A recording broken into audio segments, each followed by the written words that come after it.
My name is Emily, and I was born in 1985 in a small town in Pennsylvania. My parents, James and Patricia, were an archetypal suburban couple. My father was engaged in the insurance industry, while my mother served as a school teacher. We resided in a modest two-story house on Maple Street, the sort of home that boasted a white picket fence and a garden of which my mom was inordinately proud. But while I distinctly recall those early years, I also recollect something that cut far deeper than any fence or garden, something that, even to this day, still leaves a scar upon my heart. I was not the firstborn. Sarah was. Born in 1982, Sarah was everything they could have wished for in a child. Beautiful, intelligent, and above all perfect. I, on the other hand, was always just a tad too ungainly, a bit too clumsy, and always just a smidge too much of a letdown. I didn't initially realize it, but I always knew somehow that Sarah was the golden child. In a family of 4, the imbalance was blatantly evident from the very start. When Sarah and I were children, our parents would dote on her as if she could do no wrong. I remember her sweet smile as she gracefully moved around the kitchen, obtaining whatever she desired. My mom would chuckle and say, "Sarah, you have your daddy's eyes," and I'd quietly recede into the background, clutching my own pair of blue eyes, which somehow seemed less captivating in comparison. I was always secondary to her. I could perceive it in their eyes when they gazed at her pride. They would take her to dance lessons, purchase her new clothes for every school event, and bestow upon her the finest gifts for each birthday. And me? Well, I was the reserve. The secondary option. The one they didn't mind disregarding when Sarah required attention. "Emily, stop lurking behind Sarah," my dad would chide me, even though I hadn't intended to hide.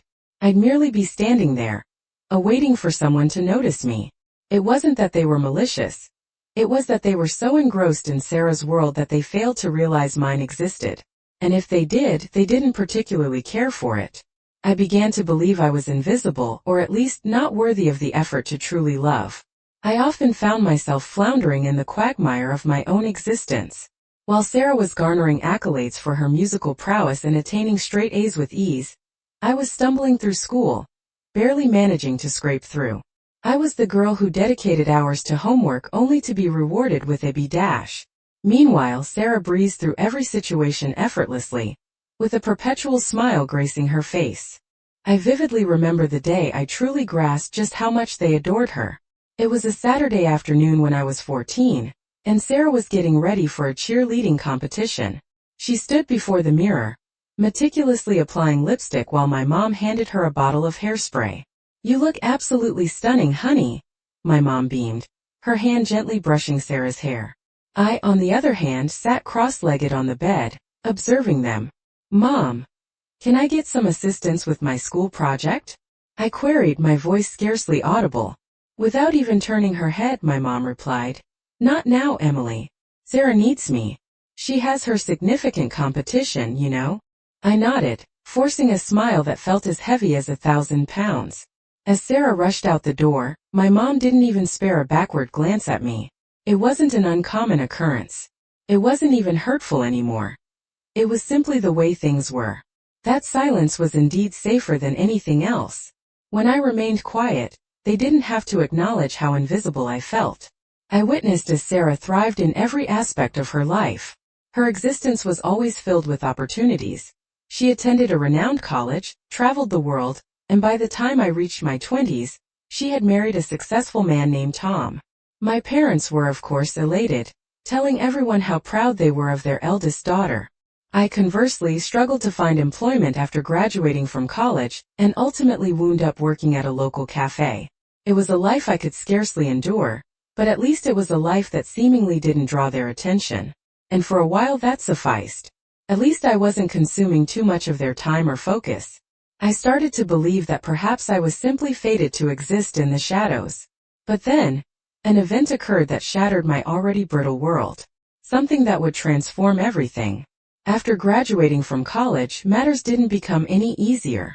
In fact, they only seemed to deteriorate. Sarah had married Tom by the time I was 25.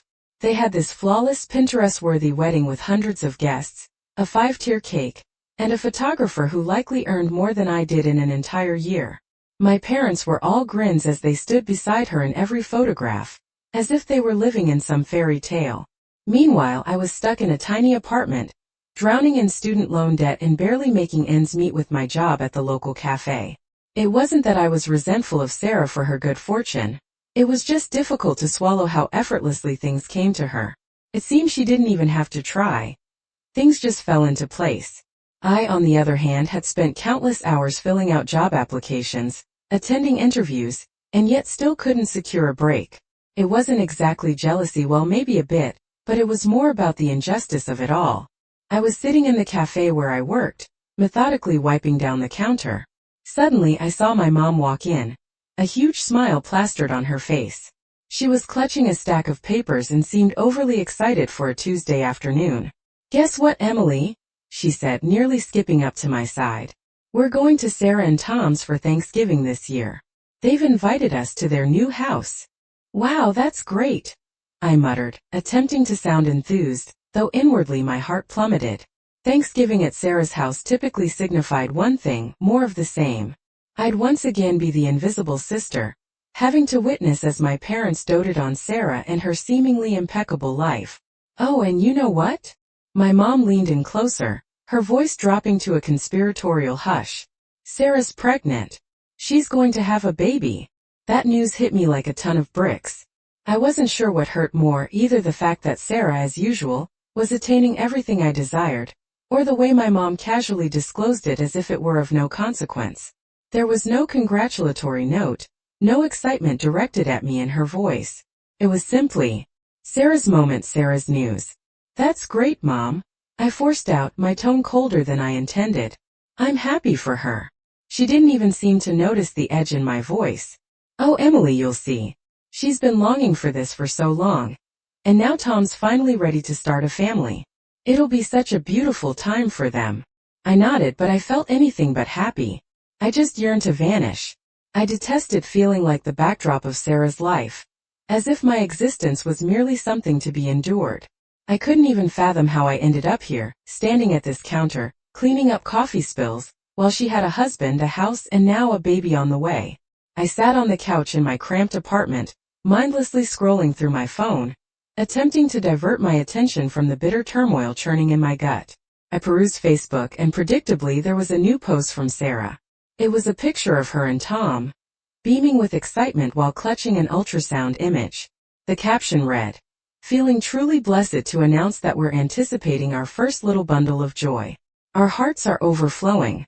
I rolled my eyes and flung my phone aside. What was the point? She always seemed to obtain everything, while I was invariably left with the remnants. Over the years, I had texted her on several occasions, endeavoring to maintain contact, striving to be a good sister. But each time it felt as though I was the one in pursuit. I had never sensed that she cared deeply about me. She was preoccupied with her flawless life and I was just present. The following week, I was once again at work when I saw Tom enter. I scarcely recognized him without Sarah by his side. He was attired in a hoodie and jeans, giving the impression that he had just emerged from the gym or some such place. He placed an order for a coffee, and I noticed that his customary charm was lacking. He seemed distracted, as if he were deeply immersed in thought. "Hey, Emily," he said as I handed him his coffee, his smile faintly strained. "Hey, Tom. How's everything going?" I inquired, attempting to be polite, though I wasn't certain why I was even bothering. "Good. Actually really good," he stated, staring intently at me for a moment before averting his gaze. "Listen, I don't know if Sarah informed you, but we've been encountering some difficulties." "I didn't know," I replied, raising an eyebrow. I was standing there, listening to him, and I could feel the stress oozing out of his words. "I've been really stressed out about it, and I don't know what to do. It's like everything's falling apart." I paused for a moment, attempting to digest what he was sharing. This man, who seemingly had it all, the ideal wife, the beautiful house, and now a baby on the way, was telling me his life was crumbling? I wasn't sure if I should feel sympathetic or simply think that life was playing some sort of cruel jest on me. "I'm sorry to hear that, Tom," I said, my voice betraying no emotion. "But you're still having a baby, right?" He nodded, yet his gaze seemed distant. "Yeah, we're expecting, but it's not how I imagined it, you know? She's been different. It's like all this stress is transforming her. I honestly didn't know what to say to him. My own life was in shambles, and here he was chatting with me as if I held all the solutions. But I didn't. I had no clue what to do or say. I guess everyone has their problems, I finally said, offering a faint smile. Even the so-called perfect ones. Tom laughed, but it was a hollow sound. Yeah, I guess so. He left shortly after, but I couldn't shake that conversation. What exactly was going on with Sarah and Tom? Was their life truly as flawless as it appeared? Or was it just another layer of deception? I had no answers, only more questions. And I wasn't sure if I was ready to uncover the truth.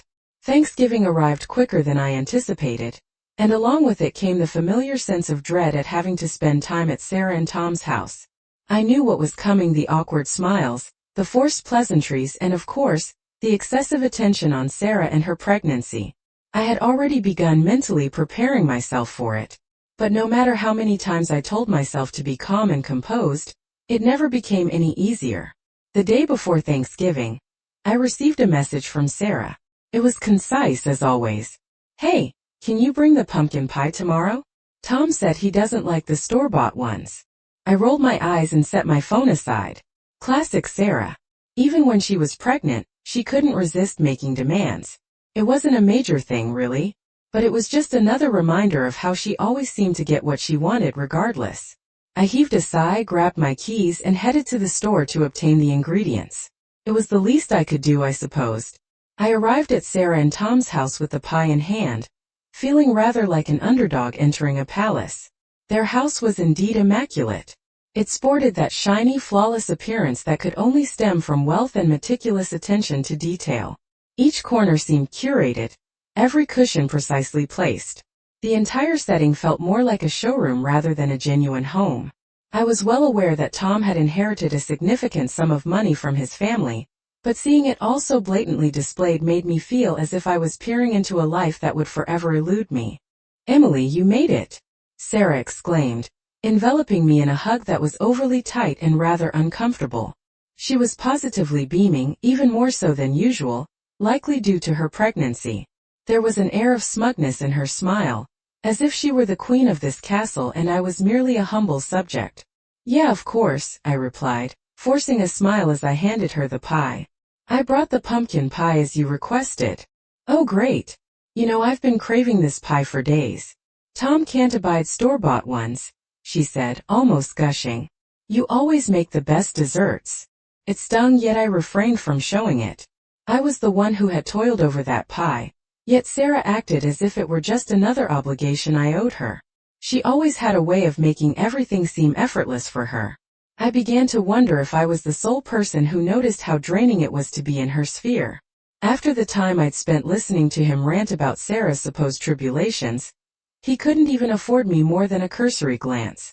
"Hey Tom," I said, attempting to keep my tone lighthearted, yet there was a certain sharpness to it. "How's everything going?" "Good," he muttered, scarcely glancing at me. "Really good. Just attempting to unwind before dinner." I couldn't refrain.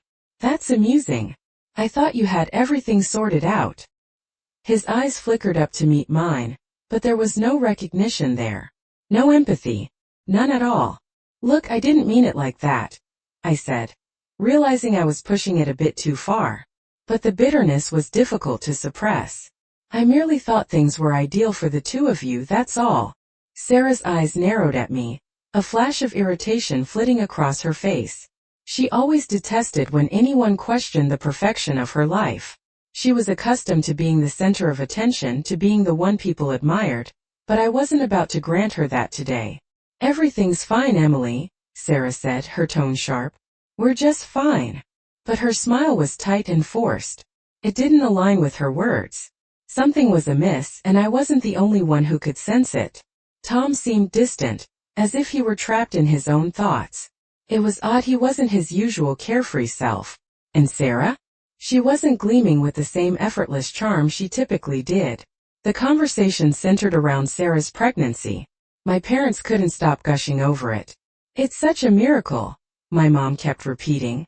"Sarah always dreamed of having a family, and now it's happening." I nodded along. yet feeling more like an observer than a participant. Each sentence they uttered seemed like another reminder of how insignificant I was to them. My parents were so engrossed in Sarah's life that they scarcely even noticed me. Occasionally, my mom would glance over at me, but it was always that distant, pitying look she reserved for when she was attempting to make me feel as if I wasn't achieving enough in my life. "Are you seeing anyone yet, Emily?" my dad asked, blatantly disregarding the fact that my sister was the one with the baby on the way. "You know, you should really consider settling down. It's not too late." I could feel my face flush with anger. Was this truly happening? My dad, the man who couldn't even perceive how his favoritism towards Sarah had torn our family apart, was now lecturing me about being single? "Thanks for the advice," I said, my voice colder than I intended. "But I think I'll figure it out on my own." Sarah giggled, though it didn't sound genuine. "Well, you know, there's always someone for everyone. Right, Emily?" I clenched my jaw, striving to hold myself together. "Yeah, I'll keep that in mind," I said through gritted teeth. It was not until dessert that the conversation took on a rather ominous turn. As we were seated around the table, savoring pie and sipping wine, I detected something rather odd. Tom was uncharacteristically silent. Way too silent. He wasn't engaging in the conversation as he typically would, and his gaze continuously flickered towards Sarah, almost as if he were observing her, seemingly awaiting something. Finally, Sarah spoke up, her voice quivering just faintly. "You know, it's been a rather arduous few months. I've been having some issues with the pregnancy." Tom's face drained of color. His fingers clenched into fists on the table, and for a moment, he remained silent. He simply stared at her, and I could sense the palpable tension in the air. "What do you mean, Sarah?" I inquired, my voice cautious. I had no idea what was transpiring, but I could tell this wasn't some innocuous admission. I just haven't been feeling like myself," she conceded, looking down at her hands. "I've been seeing someone."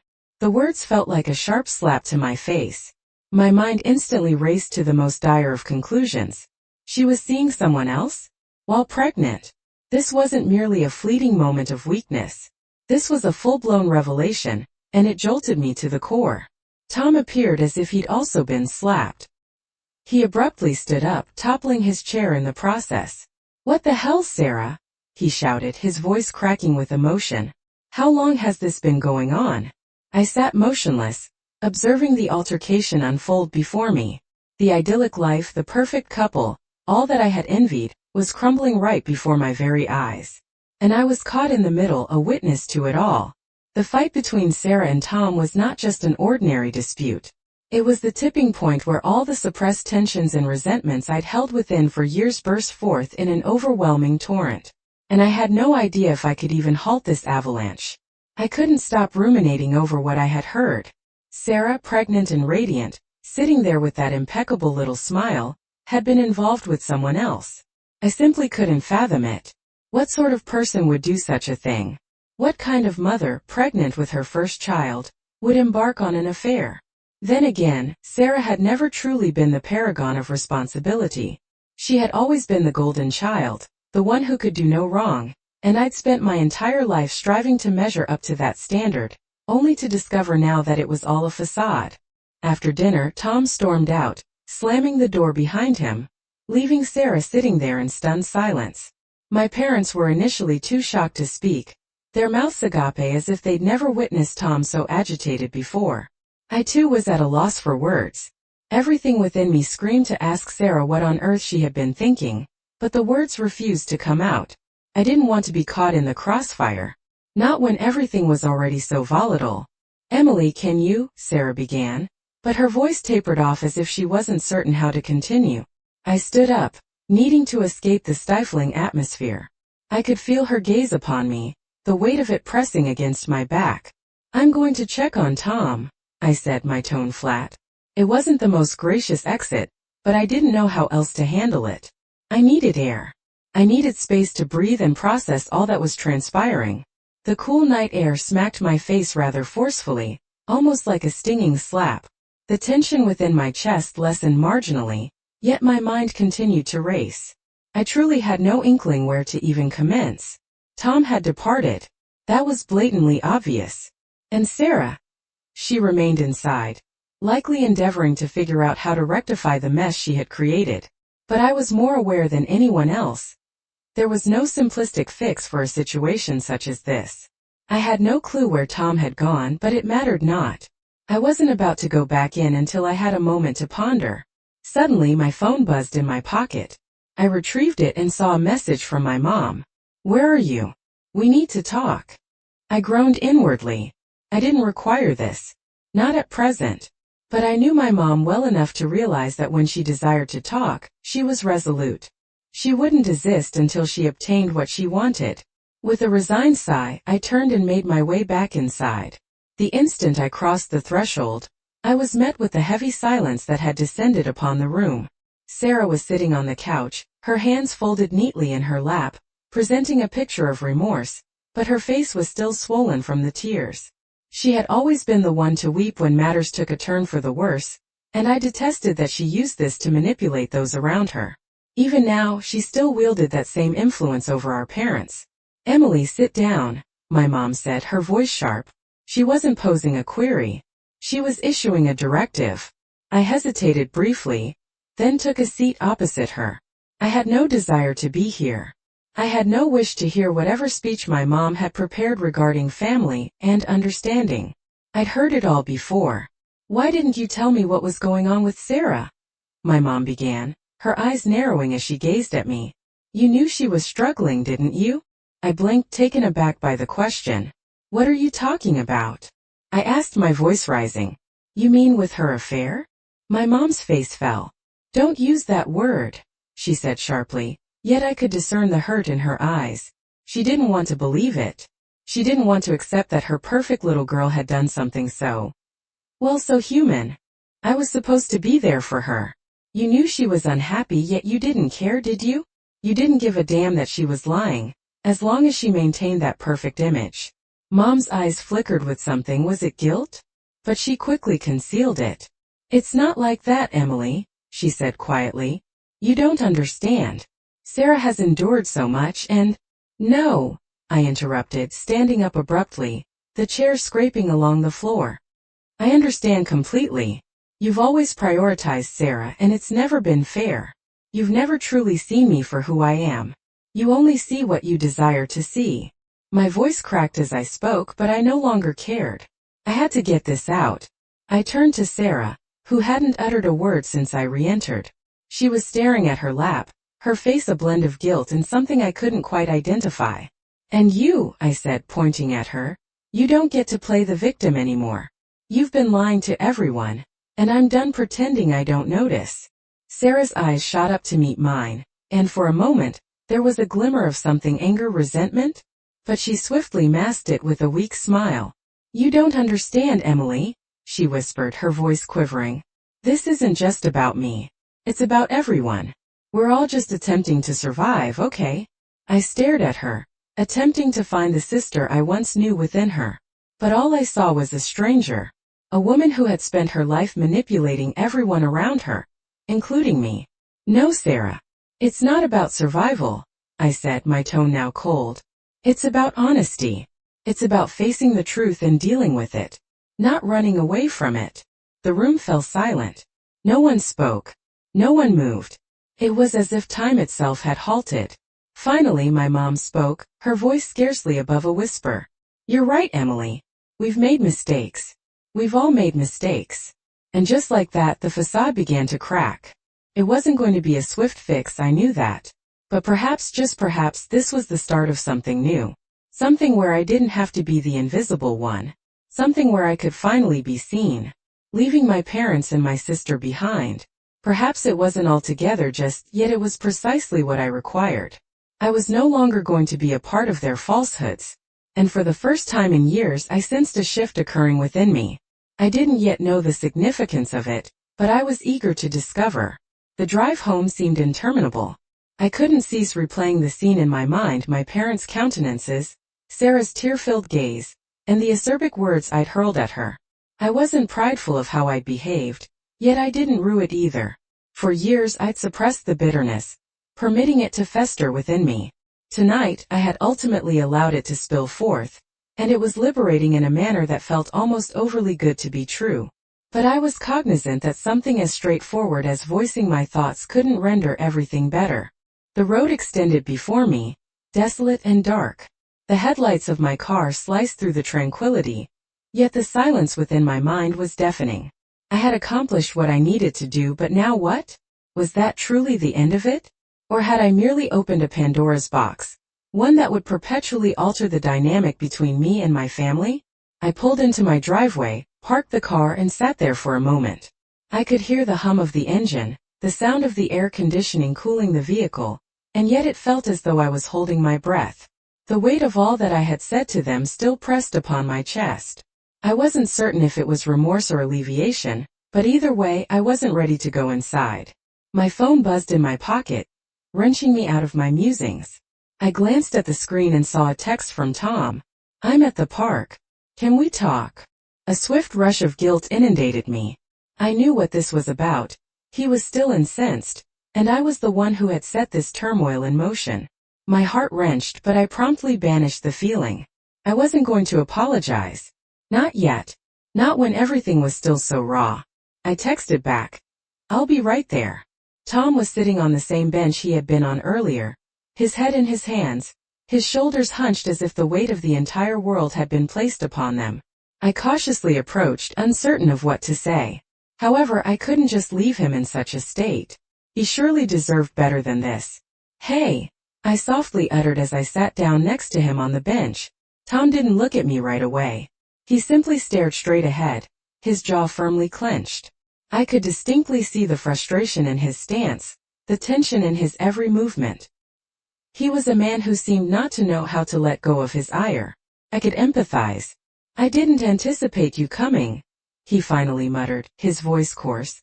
"But I guess that's how it's always been, right? I do all the arduous work and you just walk away when it becomes challenging." I winced, but I didn't flinch. "I didn't walk away," I quietly replied. "I merely needed to catch my breath for a moment. You can't expect me to handle everything impeccably. I want you to be the one who shows up, rather than merely fleeing when things turn tough. Is that what you think? That I take off?" My voice came out sharper than intended. "You believe this is effortless for me? Dealing with all of this, the family, the lies, and the way Sarah gets away with everything, while I'm stuck here, attempting to make sense of it all." Tom's lips curved into a bitter smile. "Perhaps if you weren't concealed behind all your self-righteous wrath, you'd truly perceive what's going on." I clenched my fists in my lap, stung by the words. "I'm not hiding, Tom. I'm merely attempting to safeguard myself from the chaos that everyone keeps creating." "And that's the issue," he retorted. "You've spent your entire life shielding yourself from everything, but the one instance you need to be there for me, you bolt. You bail just like everyone else." His words struck me like a blow. He wasn't incorrect. I had spent years erecting walls, shutting out people, shutting out my family, shutting out the world. I convinced myself it was self-preservation. But now, sitting here with Tom and hearing his hurt, I recognized how much that defense mechanism had cost me. "I'm sorry," I said quietly. The words felt heavy, but they were true. "I'm sorry for not being there when you needed me." Tom's face softened marginally, yet there was still a trace of bitterness in his voice when he responded. "Sorry doesn't suffice, Emily. Not anymore." I nodded, comprehending. He was right. Sorry didn't change a thing. Sorry didn't erase the pain or mend the damage I had caused. "You're right," I said, swallowing hard. "I can't alter what transpired. But I'm here now. I'm attempting. I'm not perfect, Tom, but I'm striving to figure out how to be better. For you. For me. For everyone." Tom gazed at me for a long moment, and for a fleeting second I thought he might actually believe me. But then he shook his head. "I don't know if I can trust you, Emily," he said softly. "I truly don't." I stared at him, the weight of his words settling in. He wasn't wrong. Trust, once broken, wasn't something that could be mended overnight. And I didn't anticipate him to forgive me right away, or ever for that matter. But I couldn't keep running away either. I couldn't keep hiding behind the walls I'd built. He heaved a sigh and ran a hand through his hair. "I truly don't know if I'm geared up for all this, Emily. But I suppose we'll find out." I nodded, acknowledging that. We would find out. That was all we could manage. As we sat in the cool night atmosphere, both of us remaining silent, the reality of it all started to sink in. There was no swift solution, no magical words that could reverse all that had occurred. But for the first time in a long while, I had the feeling that perhaps, just perhaps, I wasn't completely alone in this turmoil. And that was something. Eventually, we both got to our feet, neither of us uttering much, but the tension between us felt a bit lessened. Not vanished, but lighter. As we made our way back to our cars, I couldn't shake off the sensation that this moment, this conversation, was merely the start of a far lengthier journey. A journey that I wasn't certain where it would take me, but I knew I couldn't back away from it. Not this time. Not ever again.